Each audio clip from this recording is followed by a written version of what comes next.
종려주일은 예수님께서 예루살렘에 들어가신 날을 기념하는 절기입니다. 그날 예수님께서 나귀를 타고 예루살렘에 들어가실 때 예루살렘 시민들이 마을 어귀에 나와서 예수님을 환영하고 특별히 어른들, 그다음에 어린 아이들 다 같이 나와서 종려나무 가지를 흔들면서 우리 주님을 영접했다고 합니다. 그래서 종려나무 가지, 팜트리, 그래서 종려주일, 팜 선데이라고 부릅니다. 여러분 십자가 옆에 있는 두 개의 화초가 종려나무 잎사귀하고 거의 비슷합니다. 그래서 오늘 일부러 두 개의 화초를 십자가 옆에 두고 여러분들과 함께 예배를 하게 되었습니다. 요한복음 7장에는 7장에서 예수님께서는 초막절에 예루살렘으로 올라가십니다. 예수님께서는 요한복음 7장에 예수님께서 초막절을 맞아 예루살렘에 올라가시고 그리고 예루살렘 성전에서 굉장히 길게 가르치셔요. 근데 제가 딱 요약을 해드릴게요. 7장부터 10장까지 뭐를 가르치시냐? 예수님께서는 당신이 어디로부터 와서 어디로 가시는지 말씀하시고 그리고 당신과 당신의 아버지 하나님 아버지는 하나다. 당신과 하나님은 하나다라고 가르쳐 주십니다. 정말 예수라고 하는 분이 공인된 그러한 인사가 아닌데 예루살렘의 당국자들, 예루살렘의 최고 지도자들은 너무나 당혹스러웠습니다. 아니, 자기가 어디서부터 와서 어디로 간다는 거야? 그리고 어떻게 자기가 여호와 하나님과 하나라고 하는 거야? 정말 사람들은 당혹해하죠. 그런데 예수님께서는 그 이후에 예루살렘 성전뜰에서 가늠하다 현장에서 잡힌 그 여인을 정말 그 자리에서 용서해 주시고 살려 주십니다. 요한복음 8장의 이야기죠. 그리고 9장으로 가면 예수님께서는 실로암 소경을 눈뜨게 하시고 또 많은 논란에 휩싸이십니다. 그리고 10장에 와서 예수님께서는 나는 선한 목자다. 선한 목자는 자기의 양들을 위하여 목숨을 버리거니와 이렇게 가르쳐 주십니다. 이 말씀을 하시니 요한복음 10장 19절부터 21절까지입니다. 유대인들 중에는 끊임없이 분쟁이 일어납니다. 어떤 이는 예수가 귀신이 들려 미친 것이라 하지만 또 어떤 이는 정말 예수님이 귀신 들렸다면 어떻게 실로암 소경을 고쳐낼 수 있겠느냐 반문합니다. 이렇게 유대인들 중에는 아주 큰 분란이 일어났습니다. 초막절부터 2달쯤 지나면 수전절이 다가옵니다. 유대인들에게는 굉장히 큰 절기이지만 그러나 성경에서는 오직 요한복음 10장 이곳에만 수전절이 등장합니다. 구약 성경에는 물론 수전절이 등장하지 않아요. 왜냐하면 수전절이라고 하는 이 절기는 구약 시대가 다 끝나고 신약 시대가 시작되기 전까지 대략 한 500년가량의 중간기가 있는데 이 중간기 역사 중에 발생한 사건에 거기서 나오는 절기이기 때문입니다. 우리나라로 말하면 광복절에 해당합니다. 물론 6월절도 광복절하고 비슷하고요. 수전절도 마찬가지로 광복절에 해당하는 그런 절기입니다. 매년 12월 25일에 돌아오는 수전절은 소위 하누카라고 부르는 일종의 빛의 축제입니다. 예루살렘에 수전절이 이르렀습니다. 예수님께서는 성전 안 솔로몬 행각을 거닐고 계십니다. 예수님의 한 걸음 한 걸음, 예수님의 발걸음은 200년의 역사를 거슬러 예수님으로부터 200년의 역사를 거슬러 올라가 유대인들 최악의 날들로 인도해 줍니다. 기원전 587년 남왕국 유다는 바벨론에게 멸망을 당했고 모든 왕족들과 귀족들은 바벨론까지 그 먼 나라로 포로로 끌려갔습니다.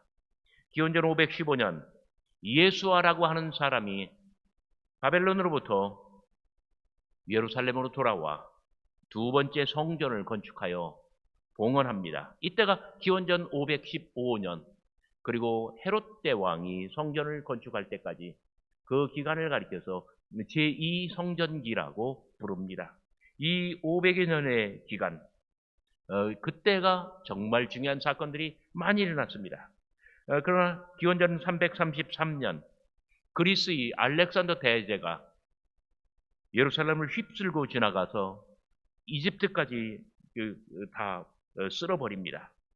그 이후에 유다는 급격하게 헬레니즘화 되었습니다. 특히 기원전 200년경부터는 헬레니즘의 쓰나미가 예루살렘에 그리고 예루살렘 성전에 아주 과격하게 몰아닥쳤습니다. 아브라함과 모세 때부터 지켜온 조상들의 전통은 더럽혀졌고 완전히 유대 온 땅이 예루살렘이 성전이 성소가 지성소가 다 더럽혀졌습니다. 아주 황폐하게 된 것입니다. 기원전 167년 안디옥을 수도로 하는 셀류코스 왕조의 안티오코스 에피파네스 4세가 정말 무지막지한 무력으로 침공해 들어오고 예루살렘 성전에 제우스 신상을 반입합니다. 그리고 제우스 신전의 제사장들이 들어와서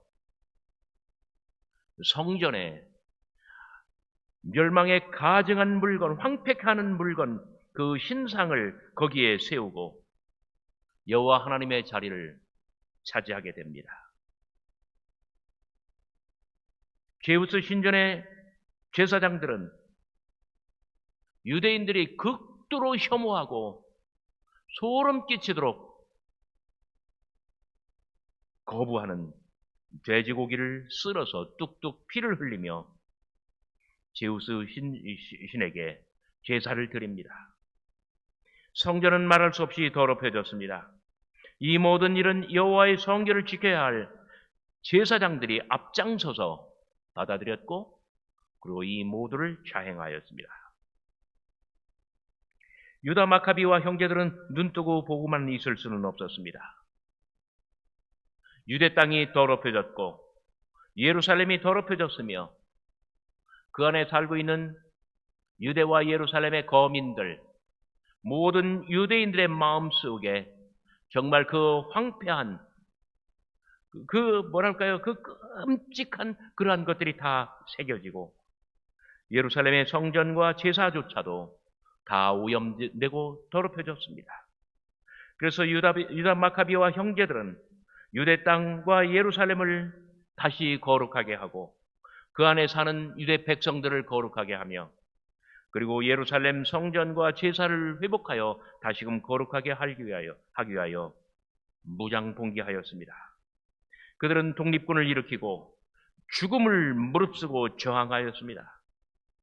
하지만 그들의 저항과 독립운동은 마치 연약한 계란으로 굳건한 반석을 내리치는 격이었습니다. 이것은 애초부터 싸움이 되지 않는 싸움이었습니다. 그런데 이게 웬일입니까? 세상에서 가장 약한 자들이 세상에서 가장 강한 자들을 이기는 놀라운 기적이 일어났습니다. 마카비상 4장의 이야기입니다. 적군은 자기네 쪽으로 진격해오는 유다군을 멀리서 보고 교전하려고 진지에서 나왔습니다. 한편 유다의 부하들도 나팔을 불고 교전하였습니다. 그 결과 이방인들이 패배를 당하여 광야 쪽으로 도망쳐 나갔습니다. 적의 후위 부대는 전부 칼에 맞아 쓰러졌고 유다군은 게젤과 에돔의 아조토와 얌니아까지 추격하여 적군 3,000명을 섬멸하였습니다. 유다는 군대를 이끌고 적을 추격하다가 돌아와서 백성들에게 이 유다 마카비가 이렇게 말했습니다. 전리품을 탐내지 말라. 우리는 앞으로 더 싸워야 한다. 고르기아와 그의 군대가 바로 우리 가까이 저 산속에 숨어 있다. 적을 경계하면서 정신을 차리고 저들을 무찌르자. 그리고 난 다음에 모두를 이긴 다음에 마음대로 전리품을 차지하라. 그 다음에 리시아는 정예부대 6만 명과 기병 5,000명을 모아서 이스라엘 사람들과 싸우려고 내려왔습니다. 리시아의 군대는 에돔으로 들어와 베슬에 진을 쳤습니다. 이에 대항하여 유다는 군대 일만을 거느리고 맞섰습니다. 유다는 적과 교전하여 백병전을 벌인 끝에 리시아군을 5천 명이나 죽였습니다. 리시아 군대는 무너졌고 생사를 무릅쓰고 용감하게 싸울 태세를 갖춘 유다군의 사기는 점점 더 올라갔습니다. 이것을 본 리시아는 안티옥으로 퇴각하여 전보다 더 큰 군대를 조직하여 유다를 다시 치려고 용병을 모집하기 시작하였습니다. 정말 유다 마카비와 그 형제들 그리고 저항군은 율법에 대한 열심이 너무나 지극하였습니다. 기적을 구하는 마음으로 그들은 기도했습니다. 너무나 절박했고 너무나 간절했고 너무나 다급하였습니다. 짓밟힌 성소를 회복하려는 동기도 순수했습니다. 그런데 유다 마카비는 아주 전술 전략에 대단히 뛰어난 군사 지도자였습니다. 그는 한 번도 훈련받지 않았지만 그러나 대단히 지략이 뛰어난 군사 지도자였습니다. 그런 뛰어난 게릴라전으로 사마리아, 벳호른, 엠마오, 벳지우르 모든 도시들에서 연전연승했습니다. 숨어 있다가 나타나서 섬멸하고 또 도주하고 이런 게릴라전으로 그런 자신의 군대를 이끌고 적들을 섬멸했던 것입니다. 저항군은 예루살렘 성전으로 진격했습니다. 유다 마카비와 형제들 그리고 독립군은 정말 군사를 이끌고 예루살렘 성전으로 진격했습니다. 유다와 그의 형제들은 이제 적을 다 무찔렀으니 올라가서 성소를 정화하고 다시 봉헌합시다 이렇게 말했습니다.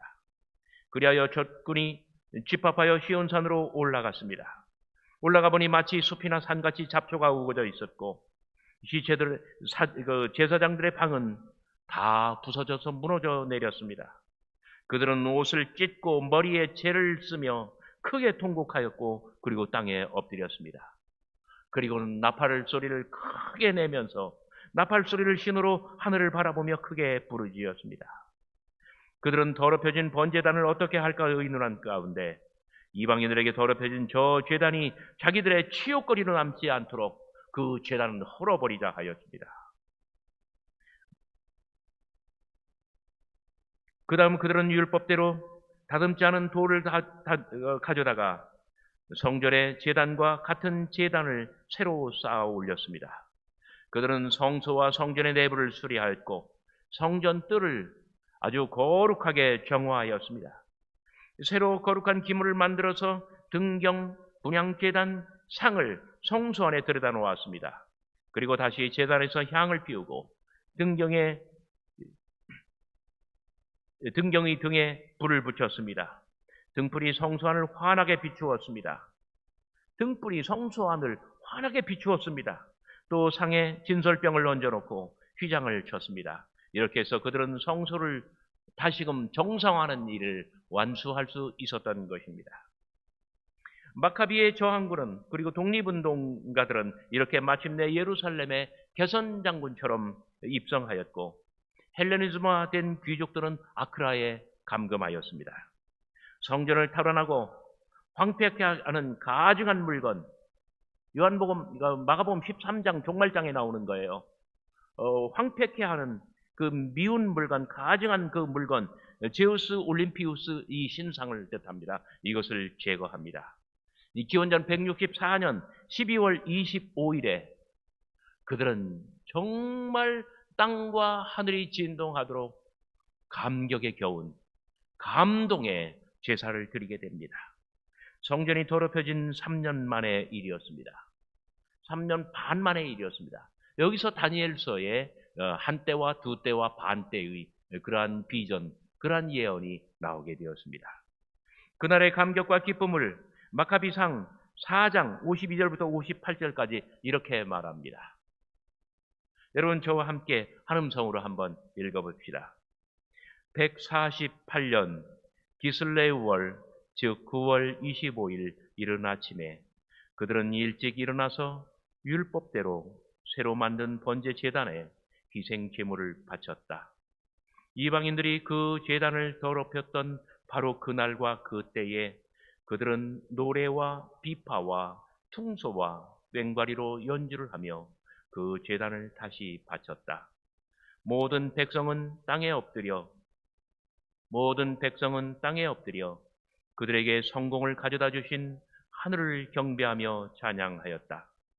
제단 봉헌 축제는 8일 동안 계속되었는데 그들은 기쁜 마음으로 번제물을 바치고 구원의 제물과 감사의 제물을 드렸다.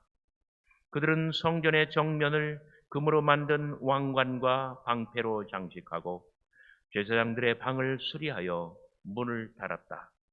이방인들이 죽어간 치욕의 흔적이 가셔졌기 때문에 사람들은 크게 기뻐하였다. 이게 그날의 놀라운 감동의 순간입니다. 기원전 164년 12월 25일 그 감동적인 예배를 드린 후 유대인들은 매년 12월에 수전절 축제를 거행하였습니다. 수전절은 일종의 성전 봉헌 축제였는데 하누카 축제라고 불렀습니다.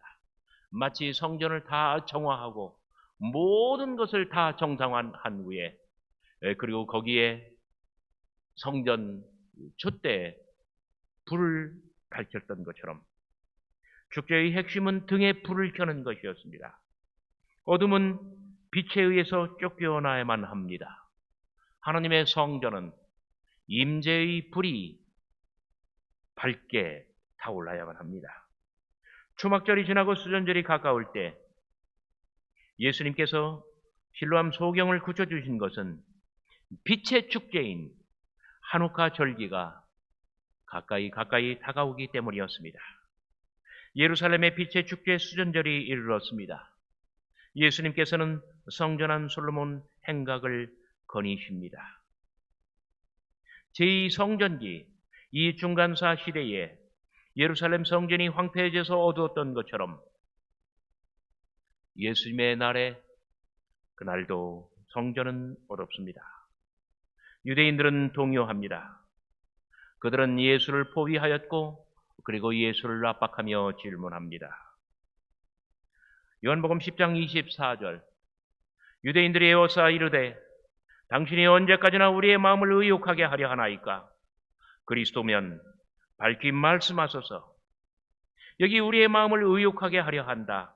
테인 푸슈켄 헤이몬 아이레이스 내가 우리의 생명을 가져간다. 우리의 생명을 파멸시킨다. 이런 뜻입니다. 그들은 예수가 누구인지 예수의 정체가 무엇인지 유대인들은 그저 답답하고 당혹스럽기만 합니다. 내가 그리스도냐?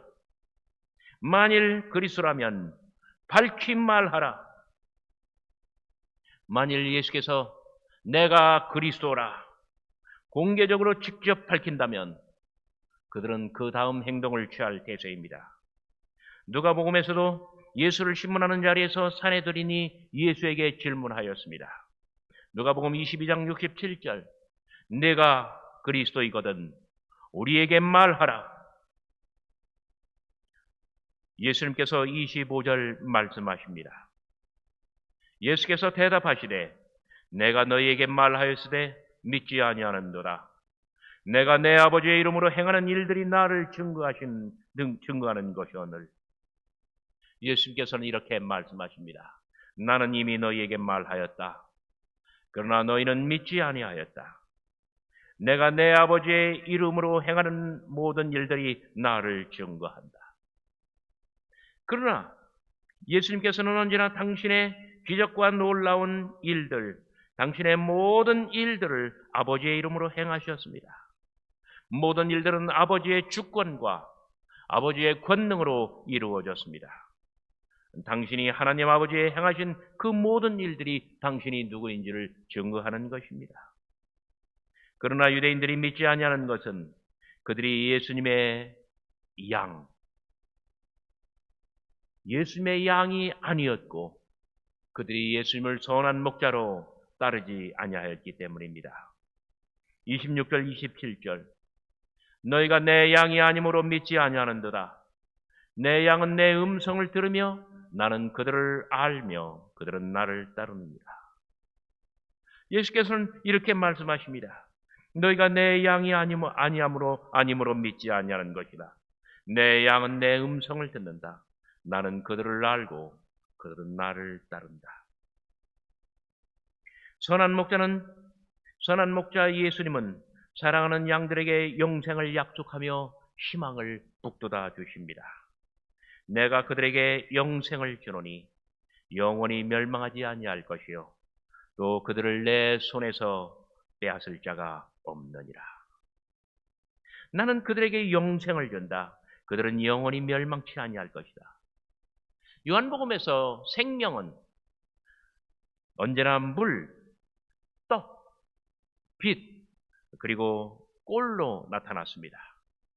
예수님 안에는 생명의 물, 생명의 떡, 생명의 빛, 생명의 꼴이 가득합니다. 이 물과 떡과 빛과 꼴은 영원합니다. 예수께서 당신의 양들에게 영생을 주시기 때문입니다. 예수께서 우리에게 영생을 주신다는 것은 무엇을 의미합니까? 오는 금요일, 성금요일, 우리를 살리기 위하여 당신의 목숨을 장렬하게 바치는 것, 바로 그것을 의미합니다. 요한복음 10장 11절, 나는 선한 목자라. 선한 목자는 양들을 위하여 목숨을 버리거니와. 그러므로 그 어느 누구도 당신의 손에서 당신의 양을 빼앗을 자가 없습니다. 여기 빼앗다라고 번역된 헬라어 하르파제이는 사꾼 목자의 무관심, 부주의, 무책임함으로 당신의 양들이 빼앗겨지고 흩어지고 그리고 상실되며 실종되는 것을 의미합니다. 주님은 선한 목자로서 책임을 다하십니다. 주님은 선한 목자로서 당신의 손으로 저와 여러분을 꼭 붙들고 당신의 품에 안으십니다. 이 세상 그 어느 누구도 당신의 손에서 당신의 양을 빼앗을 자가 없습니다. 당신은 선한 목자로서 끝까지 당신의 양을 지켜내십니다. 그들을 내게 주신 내 아버지는 만물보다 크시다. 아무도 아버지의 손에서 그들을 빼앗을 수 없다. 나와 내 아버지는 하나이기 때문이다. 사랑하는 교우 여러분, 기원전 167년 예루살렘 성전은 안티오코스 에피파네스 4세 그리고 대제사장들에 의해서 말할 수 없이 헬레니즘화되었고 그리고 더럽혀졌으며 황폐하게 되었습니다. 기원전 164년 마카비 형제들은 무력으로 군대를 조직하였고 예루살렘 성전을 진격하여 그리고 탈환하였고 그리고 성전의 제사를 회복하였습니다. 그로부터 200년 그리고 지금으로부터 2000년 전, 그러니까 그로부터 200년 후 지금으로부터 2000년 전 예수님은 수전절에 예루살렘으로 올라가 성전을 거니십니다. 이 종려주일 아침에 예수님께서는 성전을 거니십니다. 예수는 요한 마카비처럼 성전을 수복하고 제사를 회복할 수 있을까? 그러나 이후에 마카베의 후예들은 요행 끝에 독립왕국, 하스몬 왕조를 세웠고 독립왕국을 이뤄냈습니다.